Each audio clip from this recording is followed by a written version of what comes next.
Ce matin, nous voulons, en ce jour de Pâques, le jour de la résurrection, je voudrais vous encourager, je voudrais encourager votre foi, car le thème que j'ai posé pour ce matin, en prenant un peu de temps pour vous particulièrement ici, les trois certitudes de ma foi en ce temps de Pâques. Trois certitudes de ma foi. Trois certitudes sur quoi se repose et est fondée ma foi en ce temps de Pâques. Nous lisons dans 1 Corinthiens chapitre 15, 1 Corinthiens 15, quelques versets. Quelques versets à partir de 1 Corinthiens 15. Je vous rappelle, frères, l'évangile que je vous ai annoncé, que vous avez reçu, dans lequel vous demeurez ferme, par lequel vous êtes sauvés, si vous le retenez dans les termes où je vous l'ai annoncé, autrement vous auriez cru en vain. Je vous ai transmis avant tout ce que j'avais aussi reçu. Christ est mort pour nos péchés, selon les Écritures. Il a été enseveli, il est ressuscité le troisième jour, selon les Écritures. Il a été vu par Céphas, puis par les 12. Ensuite, il a été vu par plus de 500 frères à la fois, dont la plupart sont encore vivants et dont quelques-uns sont décédés. Ensuite, il a été vu par Jacques, puis par tous les apôtres. Après eux tous, il s'est fait voir à moi. Et j'arrête là ma lecture. Après eux tous, il s'est fait voir à moi. Nous allons revenir sur ce texte tout à l'heure à la fin de mon message. Le premier point que je voudrais voir avec vous dans cette dynamique de notre foi qui va être encouragée en ce temps de Pâques, la foi est posée sur l'œuvre parfaite de Christ, point 1. La foi est plongée dans la persévérance, point 2. Et la foi est portée par la révélation. Nous allons voir ces trois points en nous basant sur les 3 jours qui font partie intégralement de Pâques. Vendredi saint, samedi et dimanche de Pâques. Et je voudrais lier ces 3 points à l'œuvre de Christ pour nous, qui va mobiliser, motiver et mettre en mouvement notre foi. Cette foi que vous avez, mais qui a toujours besoin d'être vivifiée, encouragée et fortifiée. Lorsque Jésus va être sur la croix, nous sommes vendredi, nous sommes la veille de la Pâque juive, Jésus va être sur la croix depuis 9 heures du matin jusqu'à 3 heures de l'après-midi où il va rendre l'esprit. Au moment où il va être sur la croix, il y aura 7 paroles. 7 paroles que vous lirez dans Jean, dans Luc. Vous en trouvez 3 dans Jean, 3 dans Luc et 1 parole dans Marc et dans Matthieu. Et dans ces paroles importantes, il y en a une qui va émerger, qui va être la base de mon premier point. Ma foi est basée sur l'œuvre parfaite de Jésus, car il va crier « Tout est accompli, tout est fait ». Et je voudrais que nous puissions retenir ce mot-là, que notre foi est basée sur l'œuvre parfaite et totale accomplie par Jésus sur la croix. Notre foi a besoin de cette base, de cette référence pour subsister dans les temps de chamboulement, dans les temps incertains, dans les temps de doute. Nous avons besoin de savoir sur quoi est basé vraiment, sur quoi est ancrée notre foi. Tout est accompli. Ce n'est pas basé sur ce que je fais comme effort pour croire, mais ni sur mes œuvres et mes bonnes intentions, mais elle est basée strictement sur l'œuvre parfaite, tout accomplie et toute suffisante de Jésus. Le mot « tout est accompli », 3 mots en français sont résumés, sont en fait la traduction d'un mot grec que je vous demande de retenir. On ne fait pas de cours hellénistiques ici, grec, non. Un mot qui va être un mot qui va résonner dans votre cœur, car je vais vous donner juste quelques précisions sur ce mot. Tout est accompli. Tétélestai, en grec. Tétélestai était un mot important qui est utilisé. Je suis sûr que votre pasteur qui s'y connaît dans les langues anciennes aussi vous en a parlé, je suis sûr, le connaissant. Mais la première chose, et qui vraiment encourage notre foi tellement, Tétélestai était un mot, tout est accompli, tout est fait, tout est parfait, était donné lorsque l'agneau pascal était amené dans le temple pour être sacrifié. Il était d'abord examiné par les sacrificateurs et les Lévites pour voir si l'agneau était parfait. Souvenez-vous, dans Exode 12, il fallait que l'agneau soit parfait, il soit âgé d'1 an, qu'il soit mâle et qu'il soit vraiment sans aucun défaut. Il devait être parfait. Lorsqu'il était examiné et lorsqu'il passait le test de l'examen, eh bien, on disait « tétélestai », c'est bon, c'est parfait, c'est acquis, c'est accompli. Nous sommes sauvés par le sang précieux de Christ comme d'un agneau sans défaut et sans tache. Le sacrifice passe la règle, passe le test de la perfection. L'agneau de Dieu qui ôte le péché du monde est parfait pour toi. Quelle que soit ta vie qui a été façonnée, qui a été orientée, qui a été peut-être perturbée, voire qui porte des cicatrices, de choses que tu aurais voulu éviter et qui sont là malgré toi aujourd'hui. Il y a un sacrifice parfait pour des vies qui sont plus qu'imparfaites. Il y a un sacrifice parfait. L'agneau est parfait. Le deuxième mot, tétélestai, donc tout est accompli, signifiait également que la souffrance de Christ était terminée. Toute la souffrance nécessaire pour expier notre péché, car le salaire du péché, c'est la mort. Et cette souffrance était totale. Il est dit dans Hébreux chapitre 2, verset 10, qu'il a été élevé à la perfection par la souffrance. Sa souffrance devait être jusqu'au bout. C'était pas une souffrance qui était abandonnée à mi-parcours.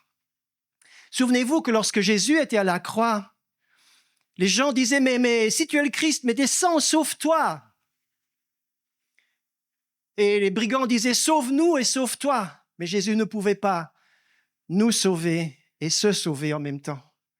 Il fallait qu'il souffre jusqu'au bout, alors qu'il avait la capacité d'interrompre sa souffrance à tout moment. Depuis Gethsémane, jusqu'aux 6 heures qu'il a passées sur cette agonie indescriptible. Nul n'est besoin de prolonger un quelconque discours pour décrire les souffrances. Si nous lisons les textes qui sont très, très sobres, dans les textes des évangiles, nous pouvons imaginer la souffrance qui a été illustrée par des films, des grands films comme La Passion du Christ, etc. Il y a d'autres films qui nous font peut-être un peu plus vibrer sur cette presque incapacité de soutenir des images pareilles. Nous n'avons pas idée à quoi ressemblait une crucifixion du temps des Romains. Mais Jésus a été d'accord, en sachant d'avance ce qu'il attendait, il a été d'accord d'aller jusqu'au bout de la souffrance. Il fallait qu'il soit élevé à la perfection par la souffrance. Il était l'homme de douleur, habitué à la souffrance, nous dit Ésaïe 53. Ce sont nos souffrances qu'il a portées. En souffrant, il porte mes souffrances, il porte tes souffrances, mon frère, ma sœur. Tes souffrances intérieures que tu n'arrives même pas à exprimer, dont même personne n'est au courant. Il porte tes souffrances parce qu'il a été jusqu'au bout, c'est-à-dire jusqu'au tétélestai, jusqu'au tout accompli de sa souffrance. Il peut comprendre ce que tu vis. Il sait par où tu passes. Il sait par où tu passes. Sa souffrance a été complète pour comprendre le plus incompris dans ce monde, pour rejoindre la personne la plus éloignée, la plus solitaire, la plus isolée sur cette terre. Il peut rejoindre, comprendre et compatir, car il a passé par toutes les souffrances jusqu'au bout. Tétélestai, jusqu'au bout, tout est accompli. Ce sont nos souffrances qu'il a portées. C'est de tes douleurs qu'il s'est chargé. Il était blessé pour nos péchés, brisé, oui, brisé pour nos iniquités. Nous sommes aujourd'hui le fruit de sa souffrance.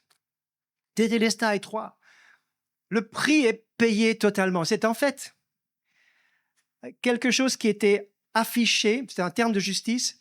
Lorsqu'un prisonnier était enfermé, on marquait sur la porte de sa cellule la raison du pourquoi de ce qu'il était emprisonné et qu'il était donc amendable pour quelque chose, quels que soient les faits. Mais lorsqu'il était libéré, on affichait à côté du décret et la raison de la culpabilité, on affichait le pourquoi de la libération et on marquait « tétélestai », c'est-à-dire « c'est payé ».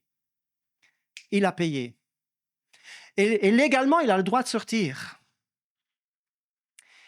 Le Seigneur nous a sauvés et légalement, personne et aucun démon et aucun diable ne peut contester sa mort expiatoire pour nous parce que tout a été payé jusqu'au bout. Écoutez cela. Il a effacé l'acte dont les ordonnances nous condamnaient et qui subsistait contre nous, et il l'a détruit en le clouant à la croix. Donc il y a un décret cloué sur la croix, tout est payé. Tétélestai. Il a dépouillé les dominations, les autorités, il les a livrées publiquement en spectacle en triomphant d'elles par la croix. Donc le prix a été payé. Le salaire du péché, c'est la mort. Jésus devait mourir. Il ne fallait pas juste qu'il aille un certain bout, il devait passer par la mort pour payer jusqu'au bout, afin que le plus bas tombé puisse être sauvé. C'est pourquoi sa main n'est pas trop courte pour remonter du puits du désespoir toute personne qui serait perdue. Il n'y a pas de perdition possible si la personne veut tendre la main. Jésus peut rattraper n'importe qui. Il m'a rattrapé dans mon petit village, dans les régions villageoises à l'est de la Belgique où je n'avais jamais entendu parler de l'Évangile.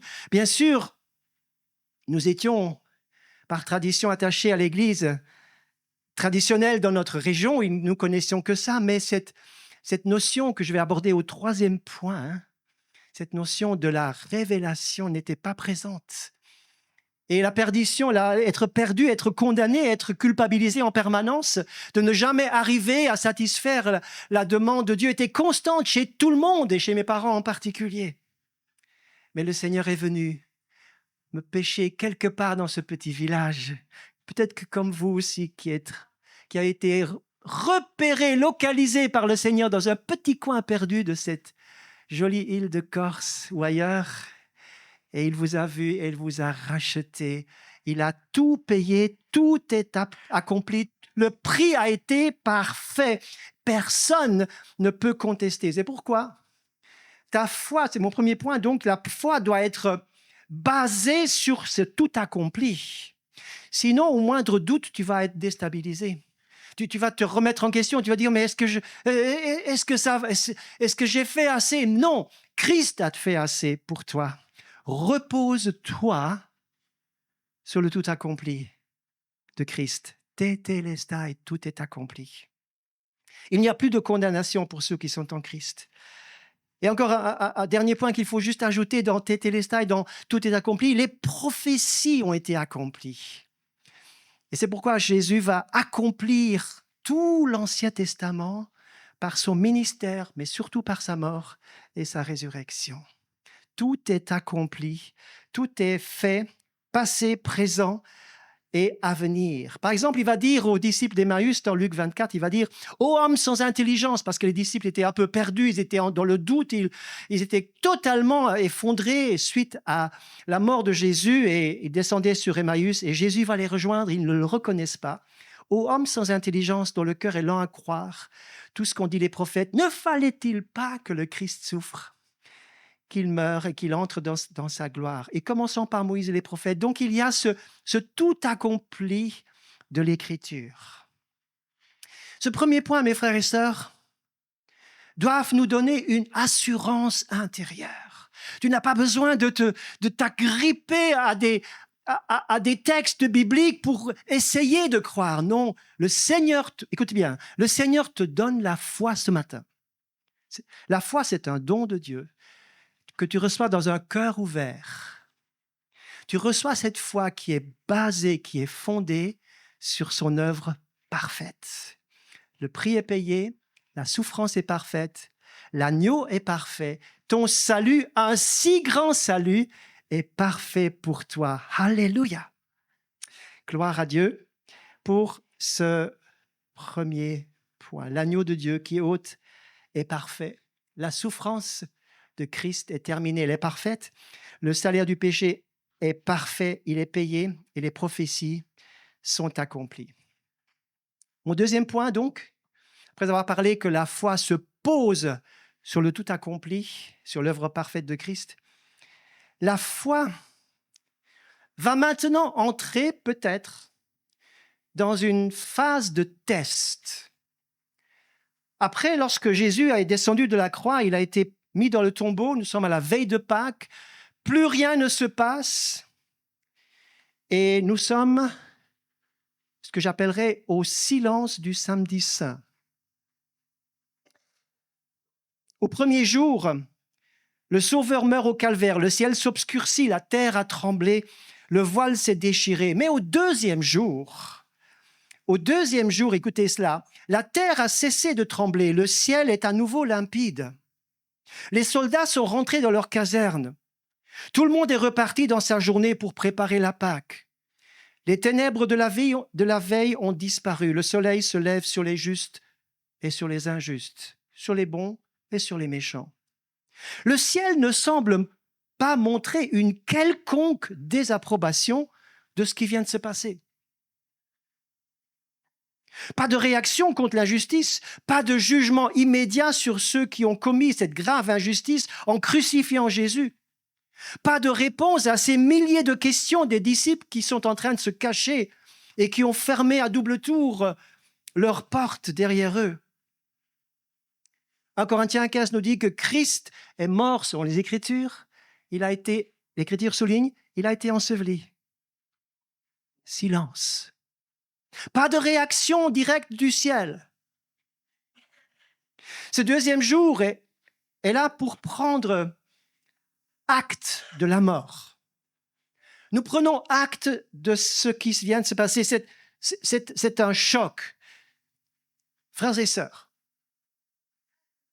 malgré notre foi bien placée, fondée en Christ, nous passons, vous et moi, parfois par des temps où le ciel semble silencieux, où notre prière et notre cri à Dieu, par exemple, mon Dieu, pourquoi m'as-tu abandonné ?» Ça fait partie d'une des 7 paroles de la croix. Ne reçoit aucune réponse. Mon Dieu, pourquoi dois-je passer par cette épreuve ? Pourquoi, après avoir tant prié, je ne vois pas de réponse arriver ? Pourquoi, en priant pour le salut de telle personne depuis tant d'années, rien ne se passe ? Le silence du samedi saint, c'est l'épreuve de la foi qui demande la persévérance de la foi. Durant ce samedi saint, jour de silence, où les disciples auraient pu croire, mais maintenant Dieu va agir. Il va pas laisser les choses comme ça. Il faut qu'il fasse quelque chose. Durant ce temps, où les disciples sont désarçonnés, ils sont d'abord dans... Vous savez, quand on est touché par une épreuve grave, il y a plusieurs phases. Il y a d'abord la phase du déni. On se dit, c'est pas possible, ça peut pas être ça.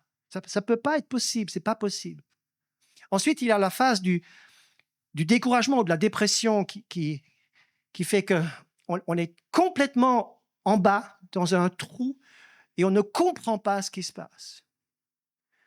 Ensuite, il y a, pour certains également, cette phase de la colère. On se dit, mais c'est pas possible. Il y a comme un soulèvement intérieur, une colère qui se met en place.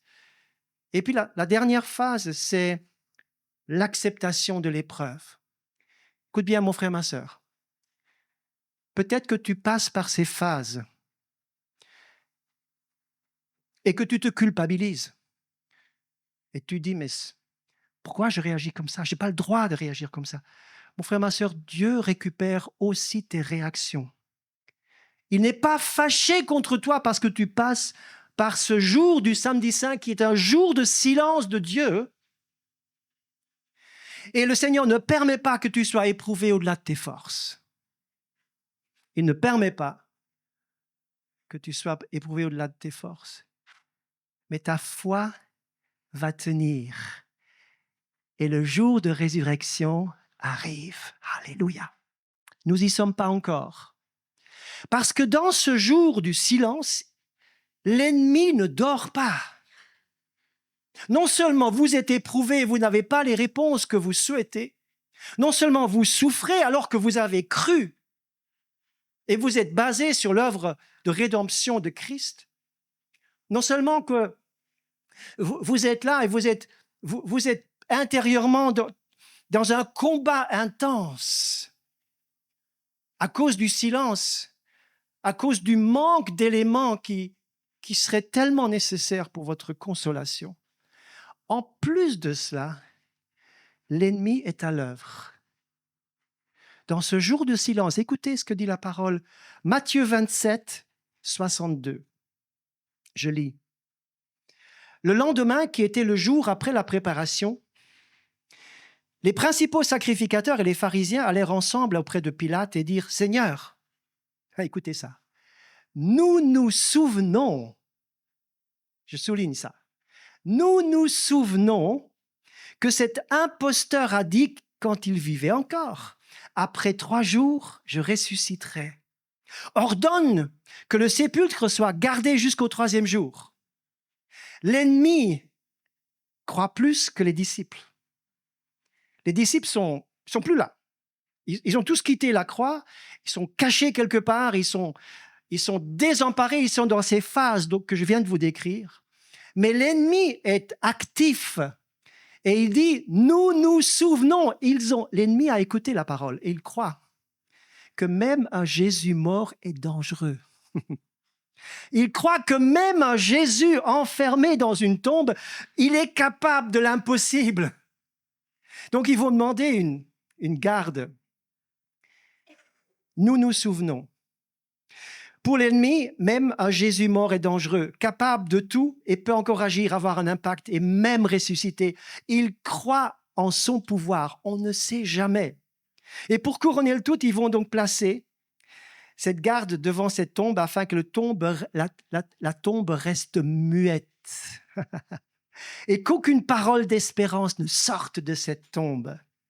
Garder un tombeau, quelle absurdité. Mon frère, ma sœur, ne t'étonne pas que dans le jour du silence de Dieu, et lorsque vous lisez les psaumes, vous trouverez ces textes qui sont là pour nous encourager et nous dire « Ah, je ne suis pas le seul à me battre avec ça ». Dans le psaume 10, dans le psaume 13, je vous lis quelques extraits. « Jusque à quand, Éternel, m'oublieras-tu? Jusque à quand me cacheras-tu ta face? Jusque à quand aurai-je des soucis dans mon âme et chaque jour des chagrins dans mon cœur? Jusque à quand mon ennemi s'élèvera-t-il contre moi ?» Le Seigneur a permis que ces textes soient là dans nos Bibles pour qu'on puisse s'identifier à ce combat du silence de Dieu. L'épreuve de votre foi a une très grande importance. Lisez avec moi dans 1 Pierre, chapitre 1, quelques versets. verset 5. 1 Pierre 1, 5. À vous, à nous ce matin à Ajaccio, à vous qui êtes gardés en la puissance de Dieu par la foi. Amen. Vous êtes gardés par la puissance de Dieu dans votre foi. Même si votre foi est chancelante et petite ce matin, même si elle n'est pas juste comme vous le souhaitez, vous êtes gardés par la puissance de Dieu par la foi. Pour le salut prêt à être révélé dans les derniers temps. Vous en tressaillez d'allégresse. Écoutez bien, quoi que vous soyez maintenant pour un peu de temps, puisqu'il le faut, pour un peu de temps, puisqu'il le faut, affligé par diverses épreuves, afin que votre foi éprouvée, plus précieuse que l'or périssable, cependant éprouvée par le feu, se trouve être un sujet de louange, de gloire et d'honneur lorsque Jésus reviendra. Votre foi éprouvée au deuxième jour, le jour du silence, le jour où ta foi a besoin d'être chargée de persévérance. Après avoir été posée sur le fondement inébranlable du salut en Christ, elle doit maintenant être plongée dans la persévérance. Travailler dans la persévérance. Parfois, il y a des pourquoi qui sont longs, parce que quand on souffre, chaque minute est trop longue. Chaque minute est trop longue. Le temps ne passe pas.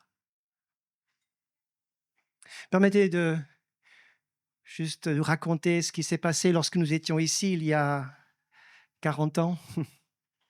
Jenny était donc enceinte de notre premier enfant. Nous avions déjà perdu un premier bébé dans une fausse couche, ce qui était très difficile. Nos parents étant en Belgique, nous vivions ce temps seuls. C'était très dur, très grande souffrance. Mais lorsqu'elle était enceinte de Anne-Christelle, au 6e mois, il y a eu des problèmes. Elle a été hospitalisée ici à Ajaccio, à l'hôpital. Et le médecin va m'appeler samedi. Il va me dire, monsieur, écoutez, nous ne pouvons plus garder votre femme ici. Elle va être expédiée sur la Timone à Marseille. Et moi, je disais, mais écoutez, j'avais pas de mots, mais quand je suis rentré, je dis, mais Seigneur, c'est juste pas possible. Je dois m'occuper de la radio qui tournait tous les jours, donc presque 24 heures sur 24, pas tout à fait, mais on devait s'en occuper tous les jours. Plus de ça, le pasteur qui était mon maître de stage, le pasteur en titre ici, était absent pour un mois. Donc, je m'occupais des réunions qu'il y avait à l'époque et je dis, Seigneur, je suis indispensable ici. Tu ne peux pas permettre ça. Le lundi matin, à 7 heures du matin, le téléphone sonne. Monsieur, on évacue votre femme maintenant. Et donc, j'ai dû laisser tomber tout. J'étais déjà à la station de radio. Je devais laisser tomber tout. Je n'avais pas le temps de rentrer chez moi, prendre ma trousse de toilette, mon rasoir, rien. Et je suivais l'ambulance qui descendait depuis l'hôpital à l'aéroport. Je suivais avec ma petite voiture. J'ai garé quelque part et j'ai demandé l'autorisation pour monter dans le petit avion sanitaire pour accompagner Jenny. Et c'est vrai, nous sommes arrivés là, à Marseille, et puis rien ne se réglait. Dans l'urgence, dans les soins d'urgence, eh bien, on a dit il faut qu'on attende juste un jour ou deux avec un examen ou deux. On n'avait aucun endroit pour loger, etc. Donc, j'ai logé avec elle dans sa chambre pendant quelques jours, jusqu'au moment où l'enfant est sorti par césarienne en tant que grande prématurée. Rassurez-vous, cet enfant a 40 ans aujourd'hui. Elle est vivante. Et nous avions demandé, à l'époque, nous n'avions pas de téléphone portable, tout ça. J'étais dans une cabine en mettant des pièces dans un téléphone et toutes les pièces partaient les unes après les autres. Je téléphonais en Suisse, je téléphonais au Danemark, je téléphonais en Belgique. Et un pasteur nous avait dit, l'enfant vivra. Et cette parole était là. Mais avant, dans notre petite église d'Ajaccio de l'époque, les frères et sœurs nous avaient entourés d'amour et de prière. Nous étions dans une petite réunion le dimanche, donc on est parti d'ici lundi matin. Le dimanche, complètement découragé. J'étais vraiment dans ce deuxième jour du silence de Dieu, complètement découragé. J'ouvre ma Bible, comme ça par hasard, Et je lis un texte dans Jean 17, et mes yeux, pendant la prière, tombent sur Jean 16. Et je lis les paroles qui tombent sous mes yeux. Vous êtes maintenant dans la tristesse, mais votre tristesse se changera en joie et nul ne vous ravira votre joie. Et cette parole m'a accompagné durant ces temps et nous a accompagnés pendant les 2-3 mois que Jenny est restée à Marseille pour accompagner la petite qui... Voilà. Donc, j'ai raccourci cette histoire juste pour vous dire que même ici, nous avons du vécu par rapport à ce deuxième jour. Et je sais une chose, c'est que nous vivons des temps d'épreuve et de souffrance et de larmes. Nous ne sommes pas épargnés de ces choses. Nous ne sommes pas au-dessus de la mêlée. Nous vivons les souffrances que vivent les inconvertis. Mais ce que je voudrais vous dire, c'est que ce que tu vis dans l'épreuve où tu restes fidèle au Seigneur, tu n'es pas un chrétien qui est enfermé à double tour en train de te cacher, mais tu restes fidèle au Seigneur alors que tu as vécu des choses difficiles et les gens autour de toi le savent. Et ils voient ta foi aujourd'hui et ils sont étonnés. Ils sont étonnés de voir, tiens, il a gardé la foi, elle a gardé la foi, malgré ce qu'ils ont vécu, malgré ce qu'elle a vécu, malgré ce qu'il a vécu, malgré par où ils sont passés. Ta foi est debout parce que le Seigneur a le pouvoir de te tenir debout dans ta faiblesse. Dans le jour du silence de Dieu où tu dis, Seigneur, pourquoi ça dure si longtemps? Pourquoi tu as permis que ça arrive jusque-là? Seigneur, jusque-là, le Seigneur te tient parce qu'il y a quelque chose. Il y a quelque chose au bout, mes frères et sœurs. Il y a une récompense au bout. Il y a un salaire au bout. Il y a une résurrection au bout. Il y a quelque chose que nous ne savons pas encore, que nous ne connaissons pas encore, qui nous échappe aujourd'hui et que Dieu seul réserve pour nous, soit ici-bas, soit dans l'éternité.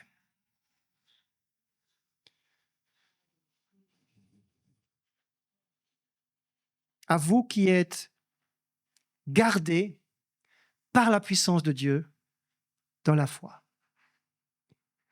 Quoique maintenant, écoutez, pour un peu de temps, mais c'est long, Seigneur, c'est trop long, pour un peu de temps, puisqu'il le faut, afin que votre foi plus précieuse que l'or, mon frère, ma soeur, toi qui souffres ou qui as souffert, ta foi, si tu connaissais la valeur, c'est plus que le diamant, c'est plus que les valeurs les plus chères qui sont connues au niveau terrestre. Ta foi a une telle valeur qu'elle va briller là-haut, qu'elle va briller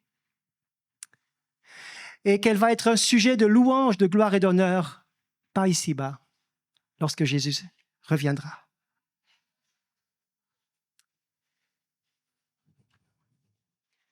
C'est alors que le deuxième jour, ce jour du silence, de l'épreuve et de la persévérance, va devenir un jour de repos pour toi.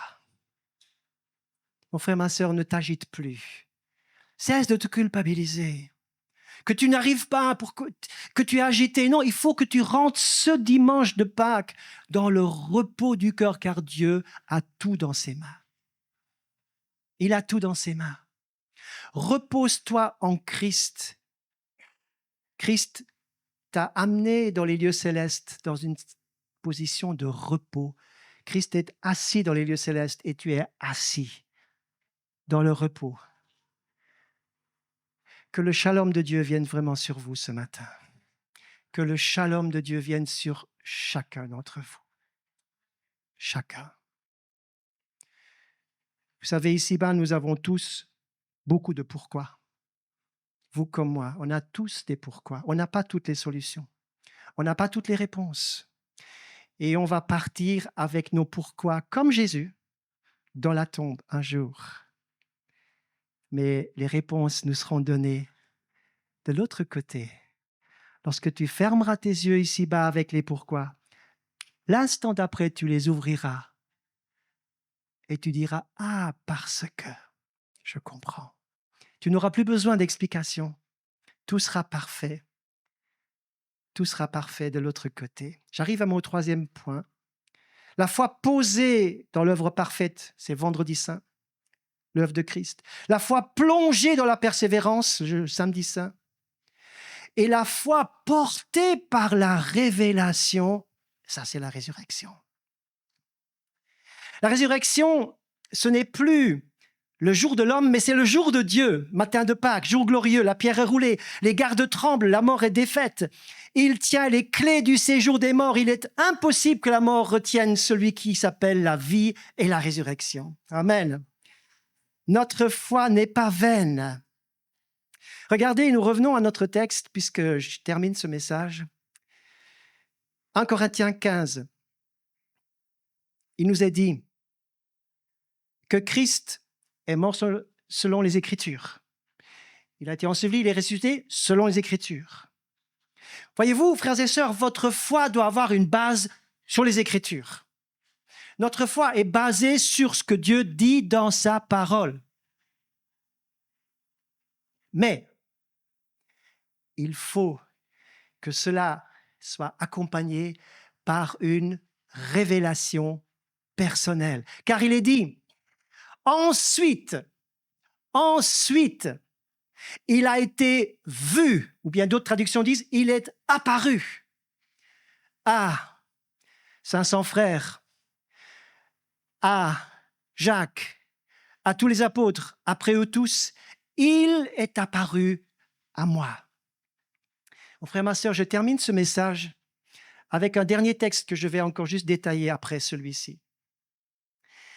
Ta foi est basée sur ce que tu as entendu en prédication et sur ce que tu as lu dans ta Bible. Et tu y crois. Mais je voudrais que ce matin, dans la prière, c'est ce qu'on va faire, c'est que la foi devienne une nouvelle et fraîche révélation personnelle. Que tu sois habité parce que Christ t'est apparu personnellement. Christ s'est révélé à toi personnellement. C'est pas une invention, c'est pas un rêve, c'est pas une fantaisie, c'est pas quelque chose une hallucination. Non, c'est une vraie révélation spirituelle, authentique, qui n'est pas menteuse, qui ne ment pas. C'est la vérité. Il est apparu à moi. C'est Paul qui parle. À moi qui suis l'avorton.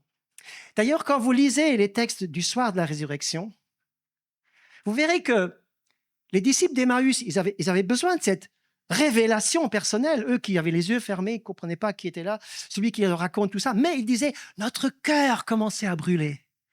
Et tout à coup, révélation lorsqu'ils partagent le pain. Thomas, lui, il a dit, mais c'est bien joli, vous qui avez vu Christ, mais tant que moi, je n'ai pas mis mes mains sur son corps, je ne croirai pas. Et Jésus va lui faire venir, viens ici Thomas, touche-moi.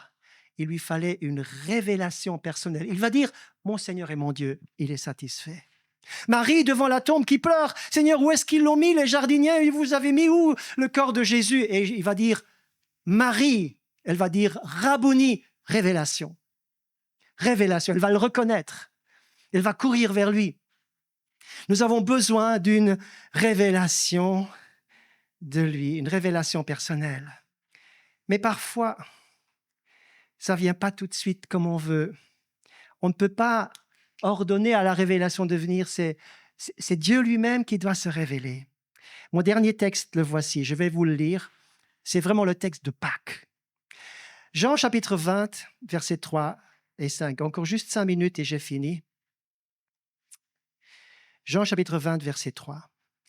Pierre et l'autre disciple sortirent et allèrent au sépulcre. Ils couraient tous deux ensemble. Mais l'autre disciple courut plus vite que Pierre. Il arriva le premier au sépulcre. S'étant baissé, il vit les bandes qui étaient à terre. Cependant, il n'entra pas. Simon-Pierre, qui le suivait, arriva et entra dans le sépulcre. Il vit les bandes qui étaient à terre. Le linge qu'on avait mis sur la tête de Jésus, non pas avec les bandes, mais plié dans un lieu à part. Alors l'autre disciple qui était arrivé le premier entra aussi. Il vit et il crut. Car il ne comprenait pas encore, ni l'un ni l'autre, ni Pierre ni Jean, que selon l'Écriture, Jésus devait ressusciter des morts. Alors là, encore une fois, le texte original en grec nous donne des pépites que nous n'avons pas vraiment en français. Jean arrive le premier, il voit, mais il n'entre pas. Pierre arrive, on connaît Pierre, hein? C'est un leader, c'est quelqu'un qui doit être en première ligne toujours, il a toujours quelque chose à dire. Et il rentre, il court moins vite, et il rentre et il voit aussi. Le mot « voir » pour Pierre, c'est le mot « théoro », d'où vient le mot « théorie ». En fait, comment il fait? Pierre, il voit, il considère, il constate, il fait le tour du propriétaire. Hein? Il est dans le tombeau, il est en train de regarder, il réfléchit, il se pose des questions, il ne comprend pas. Son sens spirituel n'est pas ouvert. On peut comprendre. Pierre avait renié le Seigneur. Il est découragé, il est culpabilisé à fond. Il n'est pas ouvert. Il voit tout, il touche il voit le linge qui a entouré, le linceul qui a entouré Jésus. Et ça lui fait rien du tout. Avez-vous remarqué que dans une église, il y a des gens qui entendent le même message que vous. L'un est touché, et à côté de vous, il y a quelqu'un qui n'est pas touché. Ils entendent le même message. Ils sont touchés par la même atmosphère. L'un est touché, l'autre pas. Peut-être que ce matin, tu entends des choses et ça ne rentre pas. Tu n'es pas touché. Comme Pierre, il est là, il est dans le tombeau, il constate la résurrection, mais ça ne rentre pas. Son esprit reste fermé, bloqué. Il est bloqué par son échec, culpabilisé. Il y a comme cette distance avec Jésus qui fait qu'il n'est pas touché, il n'est pas touché. Mais lorsque Jean rentre, il voit et il croit. Le mot « voir » ici est encore un autre mot qui est utilisé à chaque fois, il est utilisé 50 fois dans le Nouveau Testament, à chaque fois qu'il y a cette rencontre avec Jésus, il y a voir et être touché à l'intérieur. Mon frère, ma sœur, c'est pour ça que mon troisième point, c'est la foi doit être la foi pour avancer à Pâques et au-delà de Pâques. C'est une foi qui va te porter parce que Dieu t'a donné cette révélation au fond de toi. Tu es sûr que c'est vrai et que rien ni personne ne peut t'enlever cette certitude. Alléluia. Et cette force de la révélation va te porter cette semaine, va te porter dans les mois à venir, va te porter au-delà des épreuves qui ne sont pas terminées aujourd'hui. Ce jour, le deuxième jour du silence est encore là, mais la révélation de Christ qui te rencontre, qui va récupérer Pierre, qui va se révéler à Pierre. D'ailleurs, Pierre, quand il va prêcher à Pentecôte, il va parler de la résurrection comme un vécu. Tu vas parler différemment lorsqu'il y aura révélation. Je vous invite à vous lever, s'il vous plaît. Croire, ce n'est pas tout comprendre. Croire, c'est adhérer à ce que Dieu dit. Croire, c'est faire confiance. Croire, c'est toucher la vie de Christ et recevoir la force. La foi, c'est la ferme assurance des choses qu'on espère. La démonstration de celles que je ne vois pas encore. Père Céleste, je te prie ce matin pour cette chère Église que tu aimes, Seigneur, que tu as rassemblé, que tu as bâti sur le fondement des Écritures, sur le fondement aussi de ceux qui ont travaillé avant nous, qui ont prié, qui ont intercédé pour cette terre d'Ajaccio, de Corse, Seigneur, qui ont investi, Seigneur, leur vie ici, Seigneur. Nous ne sommes pas les premiers, nous sommes dans une chaîne, nous sommes un maillon dans une chaîne. Mais je veux te prier que ce matin, Seigneur, il y ait cette foi dans les Écritures, dans le tétélestai, le tout accompli, qui procure une assurance du salut extraordinaire. Je te prie également que, Seigneur, tu donnes la persévérance à ceux qui peut-être souffrent aujourd'hui à cause du silence et qui aimeraient tellement que Dieu leur parle, que Dieu intervienne et que Dieu fasse quelque chose. Et Seigneur, tu leur donnes de l'espérance, la persévérance et la consolation. Père, dans le nom de Jésus, je te le demande ce matin. Et puis, Seigneur, tout comme Jean a eu cette révélation dans le tombeau, il vit et il crut. Je te prie que ce matin, celui ou celle qui n'a pas encore cette révélation ou qui aurait besoin d'un renouvellement de la révélation, de ta présence puissent la recevoir par le Saint-Esprit. Étendez juste votre main. Seigneur, je reçois ce matin cet attouchement divin dont j'ai besoin, Seigneur. Seigneur, je prie que cette révélation prenne place en moi. Je la désire, j'ai soif de ces choses.